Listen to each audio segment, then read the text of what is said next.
A ver, la figura de Jesús siempre nos deja con una pregunta, ¿no? ¿Fue simplemente un gran maestro, un profeta o había algo más? Para intentar entenderlo, lo mejor es ir directo a las fuentes. Así que en este análisis vamos a sumergirnos en lo que dicen algunos textos bíblicos clave sobre su naturaleza divina. ¿Listos? Arranquemos. Y bueno, empezamos con una de las frases, más famosas del Evangelio de Juan. Esta frase pone la mesa, por así decirlo, con una idea potentísima, la existencia de el Verbo. Pensemos en esto, una entidad que siempre ha existido, que está con Dios y que al mismo tiempo es Dios. Suena complejo, ¿verdad? Pero, ¿qué es exactamente el Verbo? Ok, para entenderlo mejor, la palabra original en griego es logos.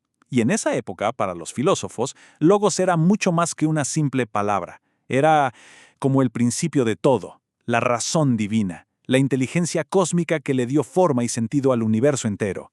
Lo interesante es que el autor de Juan agarra este concepto tan grande y, como vamos a ver, le pone un rostro. Y aquí, ¡pum!, es donde todo encaja. El texto nos dice que ese principio cósmico, ese logos eterno, se hizo carne. O sea, se materializó. Se convirtió en una persona de carne y hueso que caminó aquí, entre la gente. Así que según este evangelio, ese concepto tan abstracto se transforma en la figura histórica que conocemos como Jesús. Muy bien, ya dejamos un poco la teología abstracta y vamos a la acción. Porque si este verbo divino se hizo persona, uno se pregunta, ¿y cómo se notaba ese poder? Bueno, ahora vamos a hacer algo interesante. Vamos a comparar los actos de Jesús con atributos que el Antiguo Testamento decía que eran exclusivos, pero exclusivos de Dios. Miren esto. El paralelismo aquí es increíblemente directo. En los Salmos se nos dice que solo Dios puede calmar una tormenta. Es como la máxima prueba de su poder sobre la creación. Y luego nos vamos al Evangelio de Marcos y ¿qué vemos? A Jesús haciendo exactamente lo mismo, con la misma autoridad, usando solo su palabra. Es una imagen muy potente. Y aquí tenemos otro ejemplo clarísimo. En el libro de Job se afirma, sin rodeos, que solo Dios camina sobre las olas del mar. Es una imagen que representa su soberanía total. Pero claro, nos vamos a Mateo, y la narrativa nos muestra a Jesús haciendo justo eso. Al poner estos dos textos juntos, se dibuja una línea directa.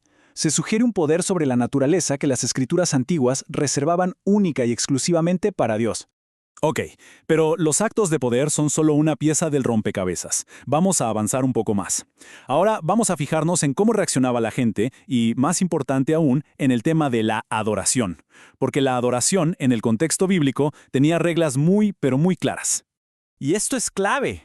De verdad, el contexto es fundamental.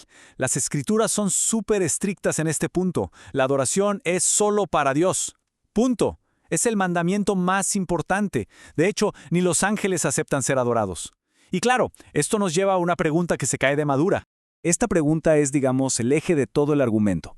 Si la regla es tan clara, ¿qué pasaba cuando alguien intentaba adorar a Jesús? ¿Qué hacía él?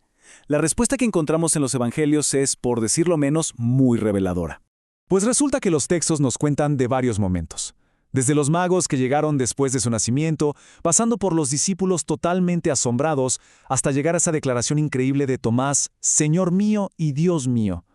Pero fíjense, lo más llamativo que resalta el análisis no es solo que la gente lo adorara, sino la reacción de Jesús, que fue ninguna. El silencio. No los corrige, no los frena. Y ese detalle, considerando el mandamiento tan estricto, se convierte en un argumento muy fuerte por sí solo. Bueno, y con esto llegamos al que podría ser el punto más importante de todo este análisis. Ya vimos sus actos, vimos cómo reaccionaban los demás, pero ¿qué decía Jesús sobre sí mismo? Es aquí donde los textos nos presentan sus declaraciones más directas, y de hecho, las que le causaron más problemas con las autoridades de su época. En el Evangelio de Juan, las cosas se dicen sin pelos en la lengua. A Jesús lo acusan directamente de hacerse igual a Dios. Él mismo afirma que puede dar vida eterna. Y luego suelta la frase que, básicamente, prendió la mecha de toda la controversia. Yo y el Padre uno somos. Ojo, que no es una sugerencia, es una declaración de que son la misma esencia. Y atentos a esta comparación porque es quizás la conexión más fuerte de todas.